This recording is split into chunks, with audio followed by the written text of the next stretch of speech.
Teräshän on hyvin vanha tuote, sitä on ihmiskunta osannut tehdä iät ja ajat ja Imatralla on reilu 100 vuotta tehty. Ja nähdään, että yhtä lailla yhteiskunta tarvitsee terästä seuraavat 100 vuotta ja kauemminkin. Tietyllä tavalla ikiaikainen teollisuuden ala, mutta missä tapahtuu koko ajan kehitystä. Eli me tehdään Ovakolla erikoisteräksiä hyvin vaativiin loppukäyttökohteisiin. Ja meillä Suomessa esimerkiksi ei ole toista vastaavaa toimia ollenkaan. Me ollaan aivan edelläkävijä tässä matalahiilisen teräksen tekemisessä. Eli pienemmällä hiilijalanjäljellä ei tee kukaan muu erikoisteräksiä tässä maailmassa. Ja meillä on edelleen tavoite parantaa tästä. Eli me ollaan tavallaan etumatkalla ja muiden on aika hankala ottaa meitä kiinni. Me tehdään romusta meidän kaikki tuotteet, eli se on erittäin suuri ympäristöteko. Me ollaan käytännössä erittäin suuri kierrättäjä, kun me tehdään erikoisteräksiä romusta. Ja tietenkin paikallisesti, niin vaikka kotimaassa Suomessa ja Ruotsissa, niin ei ole ketään yhtä lähellä olevaa teräksen toimittajaa. Eli me ollaan hyvin läsnä ja paikallisia tuntevia toimittajia sitten meidän kotimaan asiakkaille ja Pohjoismaissa. Me ollaan matkalla kohti hiilineutraalia terästuotantoa. Eli se on ehdottomasti se, mihin meidän kaikki toiminta tähtää, vaikka ollaan jo nyt matalalla tasolla. Ja myöskin parannetaan laatua jatkuvasti, eli päästään puhtaampiin teräksiin. Meillä on Imatralla noin 500 työntekijää ja ollaan yksi suurimmista työnantajista. Ja varmaan jos kysyt Imatralla ihmiseltä, niin jokainen tuntee jonkun, joka on Ovakolla Imatralla töissä.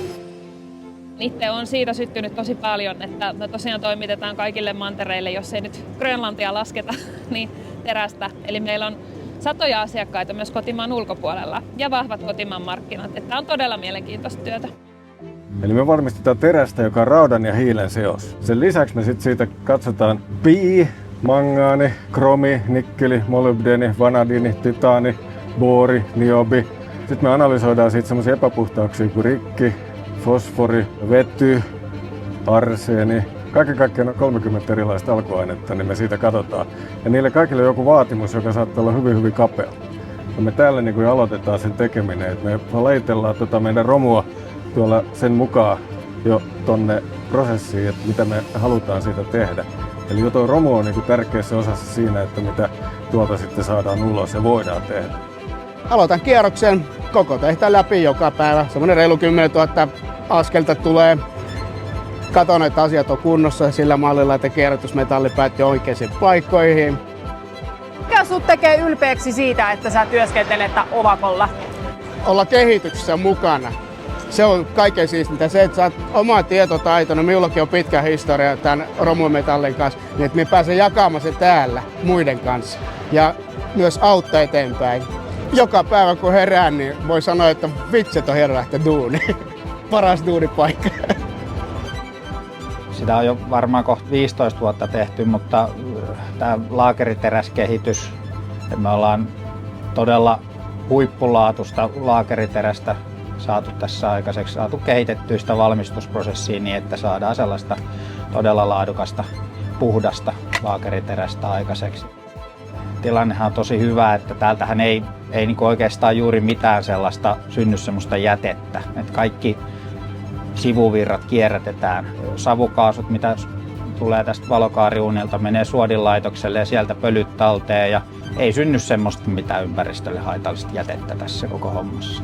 Me tehdään täällä kuitenkin maailman parasta terästä maailman pienimmillä päästöillä. No, se on aika hienoa. Kun me saadaan toi sulatettua, niin sitten sen jälkeen me otetaan ensimmäinen kemiallinen analyysi ja katsotaan, että mitä sieltä puuttuu siltä asiakkaalta.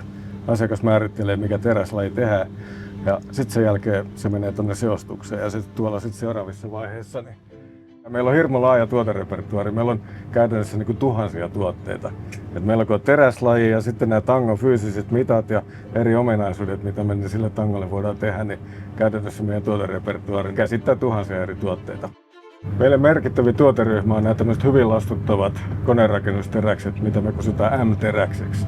Se on kehitetty täällä Imatralla tuossa 70-80-lukujen taitteessa ja se on tänä päivänäkin meidän semmoinen keihäänkärkituote. Se on itse asiassa semmoinen niin kuin käsittely, mikä me tehdään ihan standarditeräksille, mutta sen käsittelyn seurauksena meidän teräkset on todella hyvin lastuttavia. Eli niitä voidaan sorvata, jyrsiä, porata, sahata vähän tehokkaammin kuin mitä meidän kilpailijoiden teräksiä pystyy, jolloin siitä on iso etu meidän konepajan asiakkaille.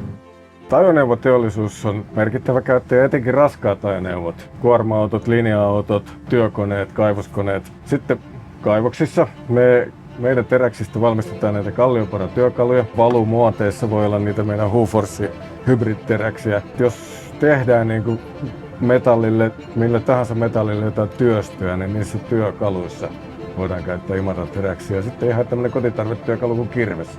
Siinä saattaa olla Imatran terästä. Tämä on kiehtova maailma. Oikeasti teräs on 3000 vuotta vanha keksintö. Teräs on maailman käytetyin metalli. 2 miljardia tonnia vuodessa tehdään niin kuin terästä. Tämä materiaalin käyttö ei lopu. Niin kauan kuin ihmisiä on, niin on terästä. Ihan varmasti. Ja teräksen niin kuin loistava ominaisuus on tämä kierrätettävyys. Eli teräs ei niin kuin huonone siitä, kun sitä kierrätetään uudelleen.